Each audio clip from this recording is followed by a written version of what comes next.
prerrogativa pode parecer um pouquinho distante da realidade de parte dos brasileiros, mas é muito importante. No dicionário, a palavra é conceituada como vantagem. No entanto, prerrogativas não é bem isso. Essa foi uma forma de simplificar seu significado. Prerrogativas são direitos de um determinado grupo. Um exemplo, na minha profissão como jornalista, é o sigilo da fonte. Essa é uma prerrogativa para os jornalistas. Os advogados e advogadas brasileiros também têm as prerrogativas exclusivas da profissão, mas não é sempre que elas são mantidas. Um exemplo foi o caso da doutora Eduarda Meica Ramires. Ela, que é uma jovem advogada de Rondônia, foi impedida de entrar no Tribunal de Justiça do Estado por causa das roupas que vestia. Eduarda Meica se sentiu humilhada pelos funcionários do local.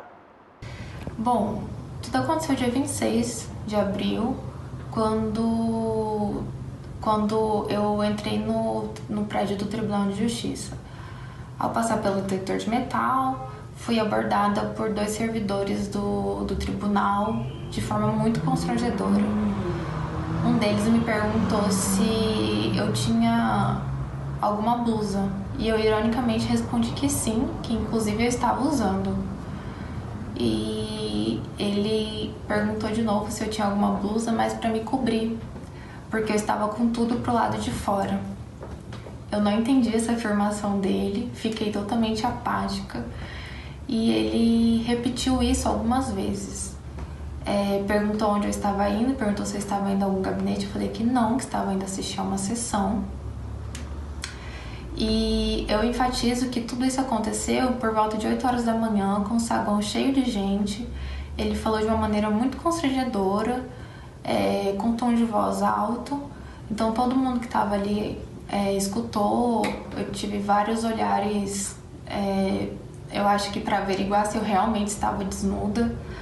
Outro caso foi o do advogado Daniel de Brito. Ele teve as prerrogativas violadas pelo prefeito da cidade onde reside. O gestor do município exigiu da Câmara dos Deputados que um ofício fosse formalizado para obrigar o profissional a se retratar por uma publicação que ele havia feito nas redes sociais próprias. Há poucos dias fui surpreendido por um ofício do prefeito municipal à Câmara de Vereadores, onde sou procurador, solicitando de mim um pedido de desculpas públicas por conta de uma postagem que eu fiz no Facebook criticando o aumento do esgoto. Na hora que eu recebi, eu entendi aquilo ali como um abuso de autoridade. Além de tudo, uma afronta à Constituição e à liberdade de expressão. Entrei em contato com a OAB e a OAB de pronto julgou e também considerou, além de abuso de autoridade, uma afronta à Constituição e à liberdade de expressão. Com isso, a OAB encaminhou ofício público informando o que tinha acontecido e logo em seguida, na última sexta-feira, foi feito um desagravo na cidade, onde nós, advogados, nos reunimos e mostramos para a sociedade o quanto a conduta do prefeito foi ilegal e o quanto a advocacia estará sempre disposta a defender o cidadão e o advogado contra qualquer tipo de abuso de autoridade, seja ela do prefeito, seja ela de um promotor, de um juiz, delegado, não importa. O importante é se preservar a lei, se preservar principalmente a sociedade e, acima de tudo, também os direitos que tem a Constituição garantidos, que é a liberdade de expressão. E um tema muito importante para a Ordem dos Advogados do Brasil, muito caro, é a defesa das prerrogativas. E quem conversa conosco sobre este assunto é Alexandre Oguzuco, ele que é presidente da Comissão Nacional de Defesa das Prerrogativas e Valorização da Advocacia. Muito obrigada por participar conosco aqui do OAB Entrevista. Eu que agradeço, é um prazer. Muito obrigado pelo convite, é um prazer conversar com vocês, sobretudo sobre esse tema tão caro para a advocacia e para a sociedade, prerrogativas. Doutor Alexandre, no começo do programa nós mostramos 2 casos, o da doutora Eduarda Meica e também do doutor Daniel de Brito. Infelizmente, casos de violações das prerrogativas dos advogados e também das advogadas estão comuns?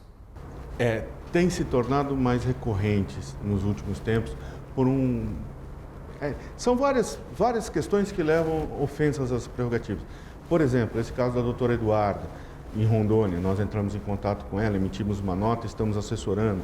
A questão da roupa, isto já foi mais comum no passado, não tem sido nesse momento. Por exemplo, na minha cidade, Sorocaba, nós já enfrentamos lá, mas bem em tempos remotos, bem em tempos passados, juízes que quiseram proibir as advogadas, por exemplo, de ingressar nos fóruns com calça jeans, né? Ou com alguma outra roupa ou com alguma outra vestimenta própria da época, própria do tempo em que ocorreram. E de uns tempos para cá não tinha mais notícias sobre essa questão, né, de se impor à mulher advogada uma forma especial de vestimenta para que ela possa circular pelos edifícios forenses. E nos surpreendeu essa matéria em Rondônia e chama a atenção para aquilo que entendemos necessário, debater a questão das prerrogativas e, sobretudo, nesse momento, as prerrogativas da mulher advogada. A sua forma de vestir não será dada pelo juiz, pelo promotor, pelo tribunal, por qualquer autoridade. Outro caso, um jovem advogado que posta uma ideia nas redes sociais, manifesta a liberdade de expressão, manifesta a sua opinião e vem lá uma autoridade a imputar a ele o dever de assinar um compromisso, ou se eu não me engano é isso, para que retire isso do ar, pedido de desculpas e etc. Ora, liberdade de expressão, livre manifestação do pensamento, democracia, esta não é especificamente uma prerrogativa do advogado, né, de se manifestar publicamente em redes sociais. É uma prerrogativa de todo o cidadão. E o senhor citou muito a questão das prerrogativas da mulher advogada. Esta é uma questão que a Comissão Nacional de Defesa das Prerrogativas vai sempre acompanhar de perto? Luta, defende por sugestão nossa, vamos trabalhar agora integrado com a Comissão Nacional da Mulher Advogada, as caravanas das prerrogativas que pretende visitar as 27 unidades da Federação, as 27 seccionais da OAB do Brasil, levando esse tema nela, caravanas, prerrogativas da mulher advogada. A mulher advogada, eu penso, ela sofre violência, como todos nós, né? Violência prerrogativa. Estamos sujeitos a qualquer momento, ter alguém a querer violentar, ofender, desrespeitar as prerrogativas profissionais. Mas a mulher advogada tem ainda no Brasil, infelizmente, um país preconceituoso, um país ainda machista, ofensas qualificadas, ofensas diferentes, como esta que nós demos exemplo, as vestes da mulher, a roupa que ela veste, a questão da ofensa moral, a questão do assédio moral, do assédio muitas vezes sexual, enfim, desigualdade, desequilíbrio de remuneração, falta de respeito da mulher em relação a só por ela ser advogada, há quem entenda ainda que mulher não deva trabalhar, mais ainda como advogada, que mulher deve ficar em casa. Então, tudo isto me parece que é uma forma especial de violação das prerrogativas da mulher. A comissão entende que isso deve ser tratado de maneira diferenciada e é por isso que eu sugeri, a doutora Daniela Borges, ela comprou, ela gostou, vai nos auxiliar, vai integrar as ações. O doutor Luiz Viana nos deu apoio, nós vamos inserir como tema de debate nas caravanas em todo o Brasil as prerrogativas das mulheres advogadas. E na sua experiência, doutor Alexandre, hoje as prerrogativas da mulher advogada são mais violadas do que as prerrogativas do homem advogado? Eu penso que sim, porque colho experiências que fui presidente de subseção, uma subseção com quase 5 mil advogados, hoje com mais de 5 mil advogados, na época quase 5 mil, que é a subseção de Sorocaba, interior do estado de São Paulo, e nós tínhamos ali relatos, sim, de violações às prerrogativas da mulher, né? Da mulher como cidadã, da mulher como ser humano e, por consequência, da mulher advogada, porque essas violações afetam a mulher por ela ser mulher, mas pelo exercício profissional que é ser mulher e advogada. Nós queremos processar judicialmente aquelas autoridades que violam as prerrogativas profissionais. Nós queremos, inclusive, vamos debater isso no Encontro Nacional de Prerrogativas, o uso da ação civil pública como instrumento de defesa das prerrogativas. Por que o uso da ação civil pública? Porque um dos resultados práticos desta ação é a demissão do funcionário público que ofende o advogado, que ofende a advogada e que ofende a cidadania. Sem advogado livre, não há ampla defesa, e sem ampla defesa não há Estado democrático, é ditadura, e eu tenho certeza que não há um país só bem-sucedido no mundo que se fez na ditadura, e ela não voltará no Brasil, ao menos se depender da força e do trabalho desse que vos falo.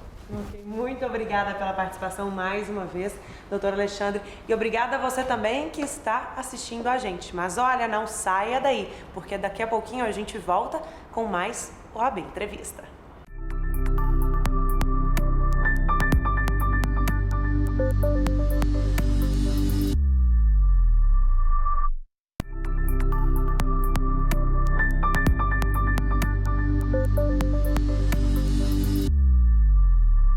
E neste segundo bloco, nós continuamos a falar sobre as prerrogativas da advocacia. E quem participa com a gente? 2 presidentes de seccionais, do Tocantins e também da Bahia. Vamos saber como é lidar com a violação das prerrogativas lá na ponta, nas subseções e também nas seccionais. Primeiro, vamos ao norte do país com o presidente da seccional de Tocantins, o presidente Gedeon Pitaluga. Muito obrigada pela sua participação conosco aqui no OAB Entrevista. Renato, um prazer estar aqui, falar sobre prerrogativas da advocacia num momento histórico, um assunto tão importante, tão caro para a advocacia, para a sociedade e para a cidadania. Doutor Gedeon, vamos começar esta entrevista falando um pouquinho dos casos recentes de violações das prerrogativas da advocacia que aconteceram lá no Tocantins. Podemos falar que vocês estão tendo um certo problema com delegados da Polícia Civil do seu estado? No Tocantins nós temos tido uma verdadeira cruzada em defesa das garantias, das prerrogativas da advocacia. Temos tido uma atuação muito forte em relação aos delegados de polícia, que entendemos que eles têm uma perspectiva diferente, porque eles têm como obrigação uma atuação de investigação, até para preservar a rigidez social, isso é importante para a sociedade, mas de outro lado defendemos que essas investigações ocorram sempre observando e garantindo as prerrogativas da advocacia, que são prerrogativas e garantias não só da advocacia e da profissão, não é uma garantia funcional somente, é uma garantia de toda a sociedade, de cada cidadão, de cada cidadã tocantinense. O senhor citou que recentemente vocês fizeram um ato de desagravo. O que seria este desagravo? Até para a gente explicar, quem está assistindo a gente, que não seja talvez advogada e advogado. Desagravo é um ato de defesa da advocacia. Ao contrário do que muitos acreditam, o desagravo não é um ato de agressão ou de rechaçar uma atuação de uma autoridade, seja policial ou judicial. Ele é um ato de defesa da advocacia público, um manifesto público, onde a advocacia, a Ordem dos Advogados do Brasil, legitimamente, que é um instrumento previsto no Estatuto da Advocacia, na Lei 8.906, estabelece um procedimento garantido contraditório para a autoridade, a ampla defesa, e o Conselho Estadual aprova um manifesto público, onde ele garante a toda a sociedade a preservação dos direitos e garantias funcionais da advocacia e da sociedade. Qual que é a importância, então, doutor Gedeon, do ato de desagravo? O desagravo tem um lado pedagógico, na verdade, de 2 formas, sobre dois ângulos. Um para o próprio advogado, para a própria advogada, que ela tem que ter consciência da importância de preservar as suas garantias funcionais no exercício profissional e, de outro lado, publicizar, de ter uma posição pública, manifestamente pública, de defesa de uma garantia tão importante para cada jurisdicionado, para cada jurisdicionado. Outro caso recente seria no Tribunal de Justiça do Tocantins. Vocês também estão tendo problemas de violações das prerrogativas da advocacia lá no TJTO? O Tribunal de Justiça do Estado do Tocantins, embora seja um tribunal de justiça que prime pela excelência, nós temos implantado 100% das nossas comarcas com processos digitais, processos eletrônicos, mas isso teve um efeito colateral. O efeito colateral foi exatamente o distanciamento dos magistrados da advocacia, do jurisdicionado, do cidadão e da cidadã. E essa é uma outra garantia também muito cara, muito importante para a promoção da justiça. Então, a advocacia tem tido, inclusive através da ordem representada no Conselho Nacional de Justiça, e reivindicando que o Tribunal de Justiça garanta essa prerrogativa do cidadão, da cidadã, do advogado e da advogada de acesso ao juiz independente de agendamento prévio. Nosso compromisso é com a cidadania, é com a constitucionalidade, é com a legalidade, mas nesse contexto, as garantias da advocacia também são realçadas, porque não acreditamos que haja promoção de cidadania, promoção de justiça, sem uma valorização da advocacia e de suas garantias funcionais.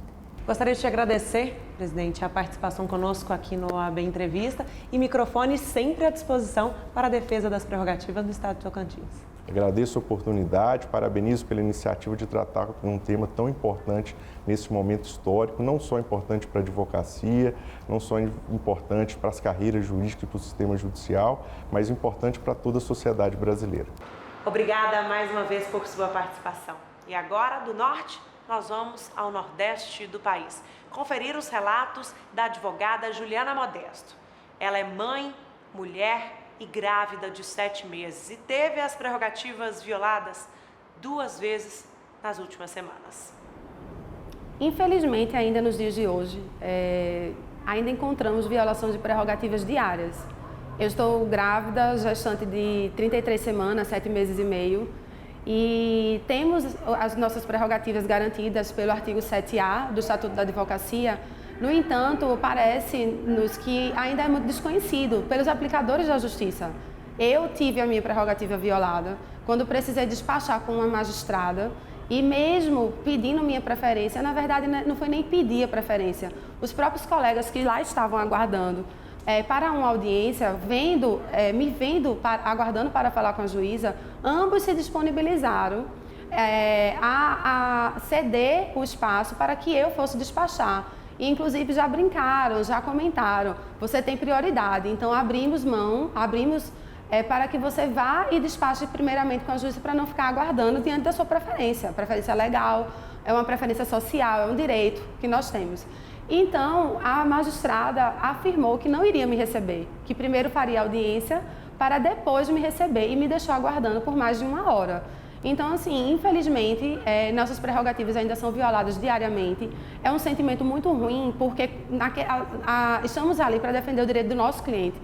Eu não estou ali para defender um direito meu. Não é um direito meu que está em questão, não é uma aplicação legal a uma situação, um caso concreto meu. Eu estou ali trabalhando na busca da efetivação do direito do meu cliente. Então, ali é o que está em jogo.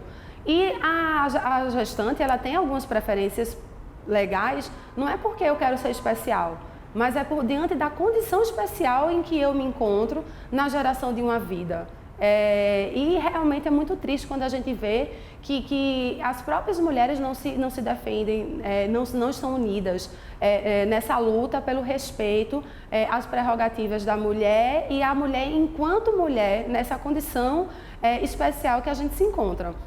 E não foi só essa situação, infelizmente tem outra para contar. Aconteceu também um caso de, na delegacia, o policial não me dá acesso a um cliente que eu tinha ido visitar diante de uma ligação que eu recebi, tarde da noite inclusive, e ele simplesmente negou acesso ao meu cliente. Eu tive que fazer valer as minhas prerrogativas, chamando a comissão de prerrogativas, apesar de ser integrante, naquele momento eu não estava como membro da comissão ou conselheira de seccional, eu estava como advogada exercendo o meu mistério e tinha que ter as minhas prerrogativas garantidas para garantir o direito do meu cliente de ter acesso à justiça, que foi quando a partir do momento que ele chama o advogado, ele está buscando a sua proteção legal, ele está buscando o acesso à justiça que a lei permite, não é um capricho de ninguém.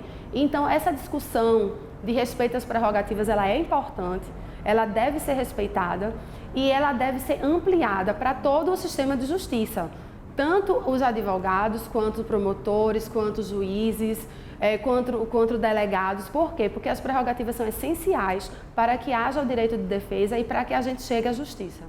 Agora chegou a vez da Bahia. Quem participa com a gente é o presidente da seccional baiana, Dr. Fabrício, e vai contar para a gente 2 casos de violações das prerrogativas da advocacia envolvendo policiais militares. Foi isso mesmo, presidente? Foi isso mesmo. Na verdade, tivemos mais casos. Tivemos o caso de Lauro de Freitas, o caso de Itaberaba e o caso de Paulo Afonso. O caso de Itaberaba e o caso de Paulo Afonso foram casos mais graves.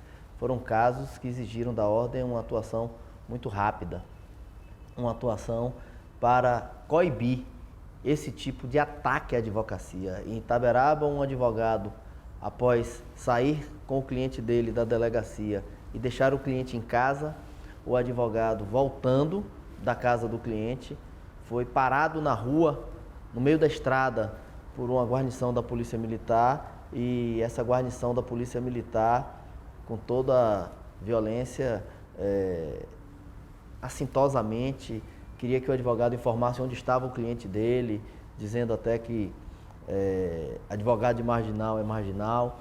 Enfim, nós tivemos uma atuação muito rápida, foi o desagravo mais rápido da história da OAB da Bahia. Fizemos O ataque foi feito numa quinta, na sexta eu tive conselho, avoquei o processo para o conselho, aprovamos e na terça-feira fizemos um grande ato de desagravo em Itaberaba, um ato que teve o apoio da população e eu queria dizer que teve o apoio da Polícia Militar, porque a gente não pode confundir o policial ruim com a entidade Polícia Militar. A entidade Polícia Militar é uma entidade que nós respeitamos. E nós chegamos em Itaberaba, estava lá uma guarnição da Polícia Militar para dar segurança ao nosso evento. Paulo Afonso também foi um caso muito grave. 2 advogados estavam presos, os colegas da OAB foram ver as condições da prisão para ver se atendiam às condições do nosso estatuto. Lá chegando, verificaram que as condições não eram dignas, não eram suficientes para atender a condição do nosso estatuto e tiraram fotos e mostraram em juízo que eles precisavam ter uma prisão especial nos termos do nosso estatuto. O comandante da Polícia Militar, porque eles estavam presos no ambiente da Polícia Militar, não satisfeito com isso, fez todo um aparato, fez toda uma produção para tentar provar que os dirigentes da ordem, que o presidente da Comissão de Prerrogativa de Paulo Afonso, que o vice-presidente da subseção de Paulo Afonso teriam maquiado aquela prova da falta de condições da prisão. Fizemos também um grande desagravo em Paulo Afonso, sociedade civil de novo apoiando a OAB, e eu queria destacar aqui o apoio do Conselho Federal. No desagravo de Paulo Afonso, nós tivemos a presença do vice-presidente nacional da Comissão de Prerrogativas, Dr. Elias. E no desagravo de Itaberaba, nós tivemos a presença do presidente da Comissão Nacional de Prerrogativas, que tinha toda uma programação e desmarcou para comparecer a esse desagravo que fizemos na cidade de Itaberaba. E é uma luta diária do senhor como presidente da seccional baiana justamente garantir as prerrogativas da advogada e também do advogado. Com certeza, é a luta da OAB. Defender prerrogativas é a nossa finalidade. Hoje eu tenho sempre dito que nós na OAB, lá na OAB da Bahia, nós estamos muito preparados para o combate às violações de prerrogativas. Nós temos uma comissão de prerrogativas atuante. Eu cito sempre um exemplo que ocorreu em Porto Seguro. Um advogado foi preso 2 horas da manhã. 3 horas da manhã, a comissão de prerrogativas da seccional já tinha se mobilizado e tinha um colega lá para verificar as condições de prisão desse advogado em Porto Seguro, porque nós estamos preparados para fazer esse combate. Com certeza. Muito obrigada pela sua participação, Dr. Fabrício. Agradeço mais uma vez. Eu que agradeço, espero ser convidado mais vezes para poder compartilhar com vocês um pouco do nosso trabalho à frente da OAB Bahia. Muito obrigada pela sua companhia neste OAB Entrevista. Saiba que você pode conferir este e outros programas da Ordem dos Advogados do Brasil no nosso canal do YouTube. Acesse lá. E é claro que também deve seguir a gente nas redes sociais. Por lá, todas as notícias da OAB Nacional em tempo real. E quer sugerir um tema para o próximo OAB Entrevista? Manda um WhatsApp pra gente. DDD 61, telefone 999 19 47 31. Fico esperando a sua mensagem. Tchau e até o próximo programa.